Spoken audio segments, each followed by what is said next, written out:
at the talk a few weeks ago about injury prevention stuff. Okay, so so we talked about kind of key things to do to help prevent injury or avoid injury when running. One of those 8 bullet points, I mentioned numbers, those are 8 things, tonight was 7 things, was about hip and trunk strengthening.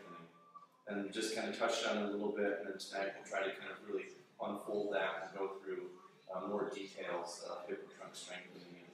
Not just give you exercises to do, because there are hundreds of exercises in regards to hip or core strengthening kind of stuff. So the goal being to kind of give you guys good evidence-based and kind of proven exercises that have an impact on injury reduction, as well as if you're healthy and looking to prevent injury or improving kind of biomechanic efficiency and thus performance, these will be kind of good things to do as well. So I'm a physical therapist and a strength and conditioning specialist, and I practice in Wauwatosa, and for 10 years or so have seen runners and triathletes and marathoners of all different varieties and levels, and have kind of accumulated, plus with kind of the research literature that's out there, I think some key things or some pearls that I'm working to just kind of spread the word about a bit. And so tonight we'll kind of cover the strengthening kind of end of it. So I kind of started thinking, well, why do you need strength? Like, why do you need it in general? And specifically, why would you need it for running altogether? And when you really kind of zoom out and look at, like, in simplest forms, to kind of reduce it all down to basic things, strength for runners is important to try to stabilize movement, especially if the movement is excessive or if the movement is too much.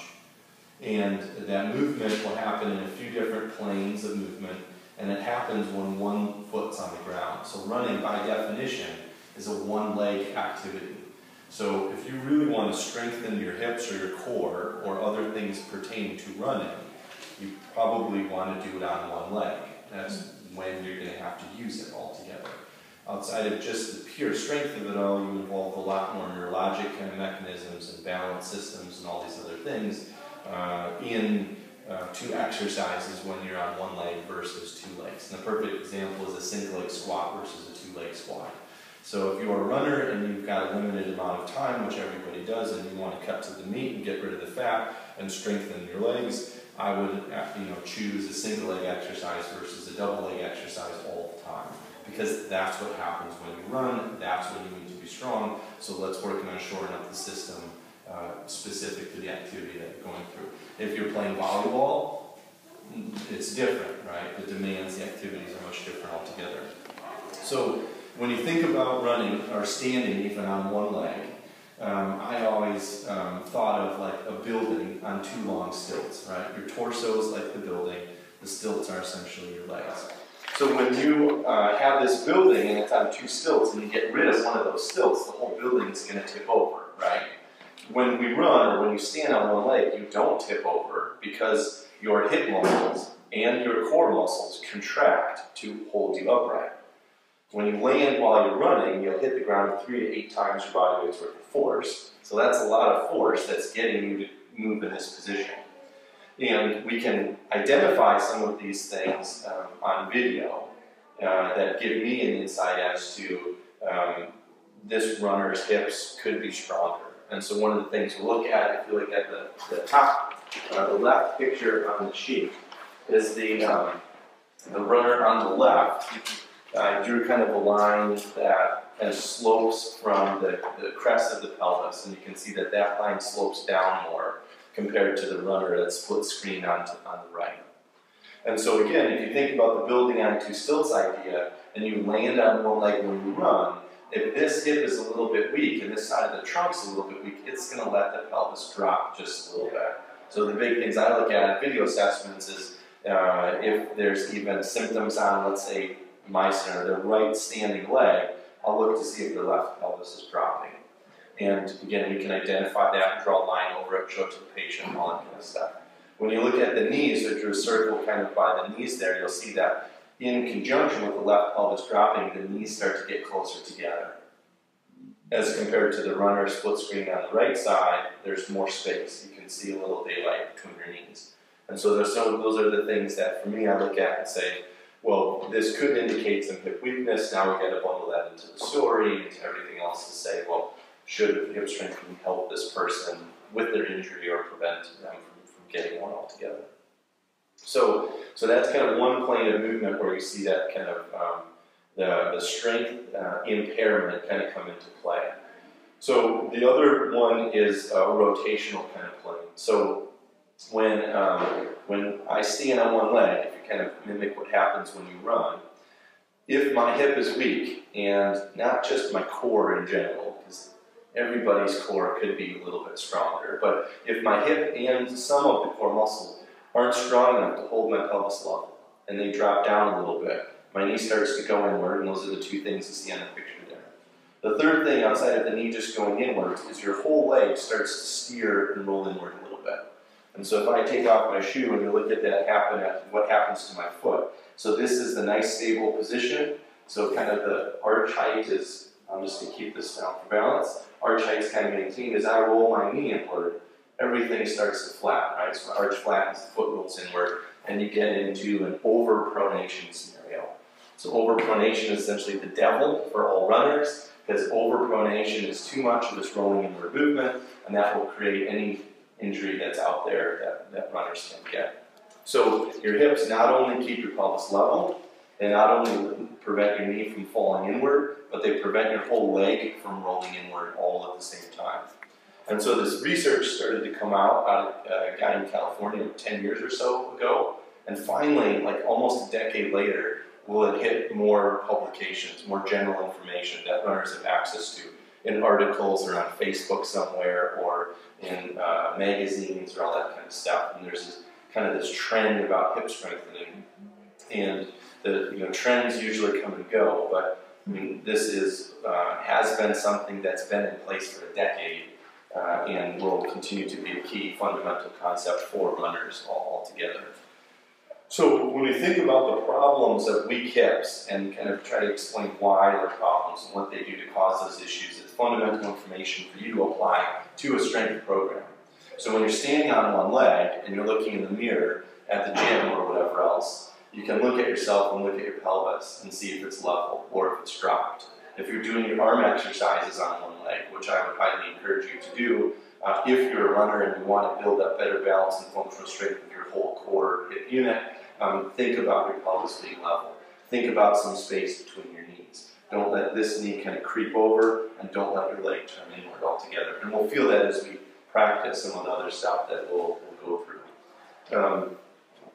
So those are kind of the fundamental pieces behind why hip strengthening would be relevant and how that can make an impact to running.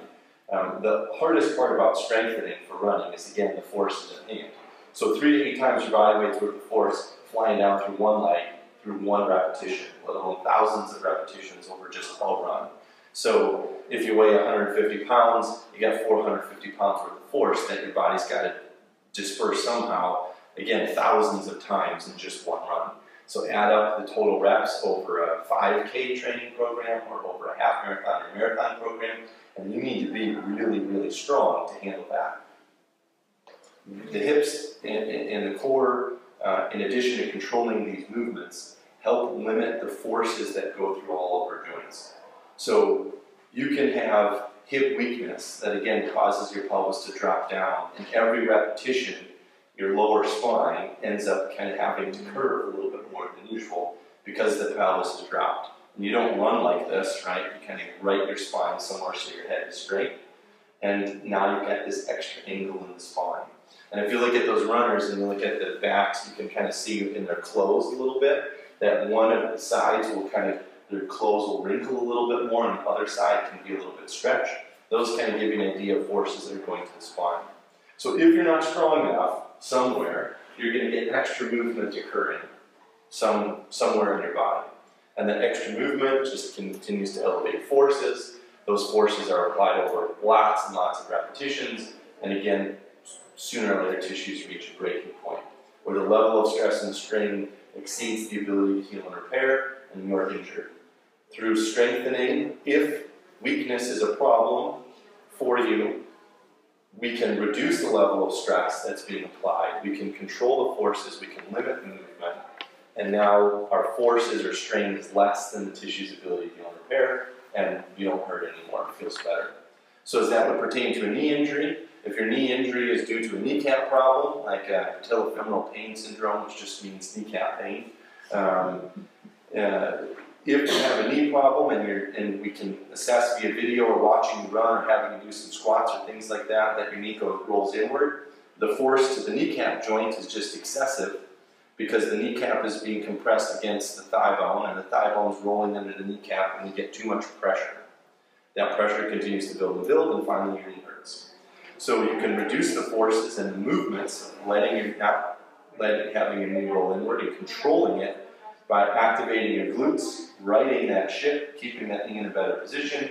You feel your glutes turn on. Now through strengthening, we've controlled movement, we've reduced forces, and we've reduced pain all at the same time. And injuries are really outside of this stress and strain versus healing. They're really a lot about balancing stability and mobility.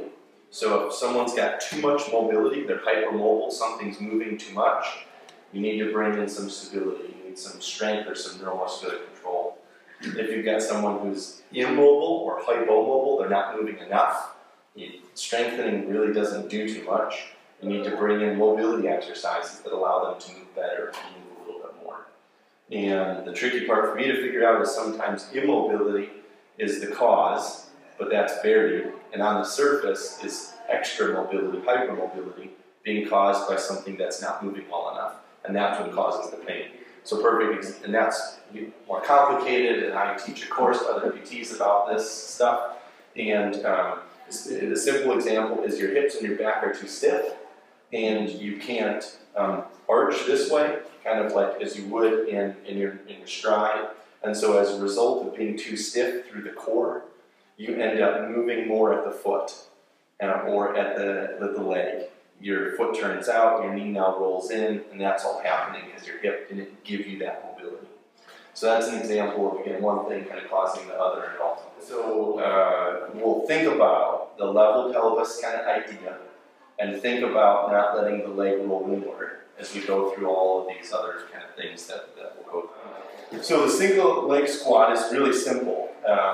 If you do a few key things. Yeah? Are there any of these exercises that are for strengthening your hip? Or if you have a hip injury or recently had any that we should avoid? Like you can just let us know as you go along. Yeah, that's a really good question. So in general, if you're doing an exercise, whether it's a strength or a stretching thing, and you can tell it hurts in a similar way that your hip or your knee or whatever hurts as you're going through something, it's not going to be helpful. There's always a way to modify or change or improve an exercise so that it's relatively comfortable. So if you have a hip problem and you're doing a hip exercise and you feel perfectly fine, you just feel like, well, this area is weak and I'm getting too stronger, then you're good, no matter what your hip problem is and no matter what you're doing. And if you have a hip problem and you're doing a strengthening exercise that's supposed to be easy and it's supposed to be good for you, but it actually kind of hurts, then that's not good, and that's not the exercise isn't dosed or introduced the right way, and then you have to, then the hard part is to figure out why and how to get around it and all that kind of stuff too. Squats and lunges are notoriously bad for your knees or give people knee trouble, and a lot of times it's just because they're not done right. They're done too deep and there's too much motion going on, and then yeah, that will hurt your knees. So the key is kind of doing all this stuff in the right way. So again, if you think about the running pictures up on the top, and we incorporate that into a single leg squat. To do a single leg squat the right way, you're only going to bend about 40 to 50 degrees. And while you bend, you want to make sure that your pelvis stays nice and level. And again, you can now assess this with a closer eye and see if your pelvis is dropping. That's not good, so you got to pick it up. And immediately you'll feel your hip muscles start to kick in. So you got a nice level pelvis, and then you're controlling your knee. Your glutes and your hip is what controls and drives your whole leg and your knee. So you want to look down and make sure you can always see your big toe. And if your knee is rolled inward, you won't be able to see your big toe. If your knee's gone too far forward, you won't be able to see your big toe. So I just simply tell people, keep your pelvis level and look down and see your big toe. Just don't bend too far, right? And if you go up and down just 15 times with a really nice level pelvis, I mean, within 5 reps, and I'm not in sweet shape or anything like that, but I can feel these muscles kicking in right away, just by changing a couple tiny little tweaks to a really basic exercise. And that little bit adds up a ton as you kind of keep going. 4 exercises in standing, single leg format with key pieces of level pelvis, not letting the knee roll in or kind of slide in like that, and thinking about what happens when you run as far as landing posture altogether. And then 3 key planks with lots of variations within those planks, from the stomach, from the side, and from the back. I think are the 7 key things that will make a difference if you're not injured, to maintain being not injured, or if there is a problem and strength or weakness is a part of that problem. These exercises should have an impact on your problem that way. I'll have to give them a try, and feel free to let me know what you think about all that stuff too. So again, we'll get an email sent out that's got a link to the website and the video section, and then the YouTube channel as well. That's kind of got all those there with video demos again, and narration over the top and that kind of thing. Right? Like daily, like multiple times. Yeah. So the next big thing about strengthening is, when do you do it? So when and how many and what part of the year and all that stuff. So it depends on your running schedule. You know, if you want to get stronger, you need to stress the system beyond its current abilities. You need to overload it. And when you overload it, you're going to create some damage. You need to allow time to heal and repair that damage in order for it to be stronger. So let's just say we've got one hip muscle that we want to get stronger, for discussion's sake. We need to stress that hip muscle beyond its ability into fatigue. Then we need to give it a break, because by stressing it into fatigue, we've created some micro tearing within the muscle tissue fibers. We need to let our body send in the cells that will heal and repair that, and then we've got to work it again. And if we keep doing that, that one muscle gets bigger. Our brain understands this muscle's under repetitive stress. It signals muscle forming cells to increase the muscle fiber size and number over time. So that's the big picture about strengthening, overloading the system, letting it heal and recover. So 3 days a week during a strength program, if you're focusing on one area, seems to be a good number, where you get a mix of, you can stress the area hard enough, but you still have time to recover in between. Now we obviously want to know, well, what else is going on within that week. If you're doing strength training on Monday, Wednesday, Friday, and really hard hill and or track workouts on Tuesday, Thursday, and then 10-mile one on Saturday, we've got too much going on, right? You're overloading the system way too heavy. If your running season is, I mean, some people run and they have real seasons, in season, out of season, all that kind of stuff. I mean, for most of us, the winter is like off season, unless you like treadmill. So annually, I think the winter is a good time to work on strength training. When you're running a lot, you don't necessarily want to have also a lot of strength training going on, because we're just adding too much total stress. And then you just walk right into training errors and overuse problems because of a strength program added onto the running program. The running program should include mileage, basic things like warm-up, cool-down, strengthening, mobility exercises if you need it, and all that ideally is part of the running program, not just, you know, the mileage altogether. So if you have a seasonal layout of the year, then strength training is good to incorporate when your mileage is the lowest. That's when you can ramp up work to the muscles, and you're still getting an even distribution of work over the course of the year. If you don't have seasons of sorts, and they're just the standard based on the temperature and weather and when it's fun to go running and all that stuff, which is like me and most people, then it's appropriate to mix in the strengthening exercises within parts of your weekly running. But, you know, again, dose it with good common sense. So if you've got longer runs and harder stuff coming up, you don't want to be doing tons of strengthening. if you're going to train for a longer event, whether that be 5K, 10K, half, or full marathon, don't plan on doing a lot of strengthening when you get into higher relative mileages. Maybe a month before you really get this program going is when you want to start to build a good foundation and base of strength as you would move towards your running mileage plan altogether.